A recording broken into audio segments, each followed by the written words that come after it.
Երևի էլ շաբաթ, 2 շաբթի, 3 շաբթի շատ գրիպ է եղել, տաքությունս էր բարձրացել, բայց հետո դզվեցի։ Սուր շնչառական վարակը դպրոցներում մանկապարտեզներ է մտել։ Արան լավացել, վերադարձել է դպրոց, բայց դասընկերներից շատերը դեռ ջերմում են։ Մեր մոտ դասարանում էր շատ հիվանդներ, որտեղ արդեն հենց դեկտեմբեր է էլի, շատ հիվանդներ էին, դպրոցում այսօր շատ քիչ էինք, պարապմունքում էինք շատ քիչ։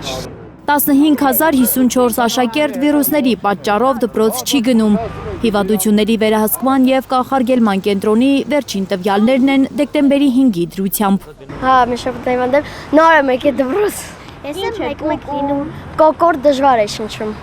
Փակ կոլեկտիվներում դա նորմալ է, սեզոնին համապատասխան է, ընդհանրապես խուճապի մատնվելու բան չկա։ Ուղղակի ծնողները պետք է ավելի հետևողական լինեն ժամանակին երեխաներին կամ իրենց տան այլ անդամներին տանեն հետազոտման, մեկուսացնեն, որպեսզի տարածումը կանխվի։ Ջերմություն, աչքերի կարմրություն, մկանացավ, քթահոսություն, հազ, այս ախտանշաններն են տանջում մարդկանց, թիրախում հատկապես երեխաներն ու տարեցներն են։ Փոքր թորնիկս է հիվանդացել, որը մանկապարտեզում է։ Կոկորտներ ցավում, ջերմություն ուներ։ Հազիվ ենք ազդուրվել, ջերմություն հիմնականում, կոկորտացավ ու ջերմություն։ Մասնագետները վստահեցնում են, անհանգստանալու պատճառ չկա, սովորական գրիպից չտարբերվող սուր շնչառական վարակների սեզոնային ակտիվացում է ընդամենը։ Լրիվ սեզոնին համապատասխան իրավիճակ է։ Համենայն դեպս բժիշկ Չիլինգարյանը հորդորում է դիմել բժշկի, ինքնաբուժումը կարող է լրացուցիչ խնդիրներ առաջացնել։ Հորդորում է մեր ամբողջ ժողովրդին, բոլորին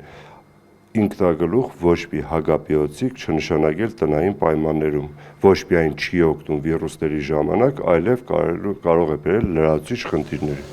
Հայաստանում սուր շնչառական վարակներով ու սեզոնային գրիպով հոսպիտալացված մոտ 12500 քաղաքացի կա։ Հիվանդությունների վերահսկման և կանխարգելման կենտրոնից հայտնում են, որ նրանց 80%-ը երեխաներ են,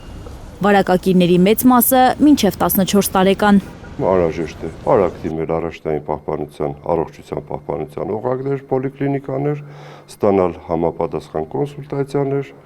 հետազոտություններ, ըստ անհրաժեշտության դեպքում նաև ստացիոնար բուժում հիվանդանոցային պայմաններում։ Մասնագետները խորհուրդ են տալիս օդափոխել ու ախտահանել այն տարածքը, որտեղ վարակակիր կա։ Հորդորում են ռիսկային խմբերին անպայման պատվաստվել։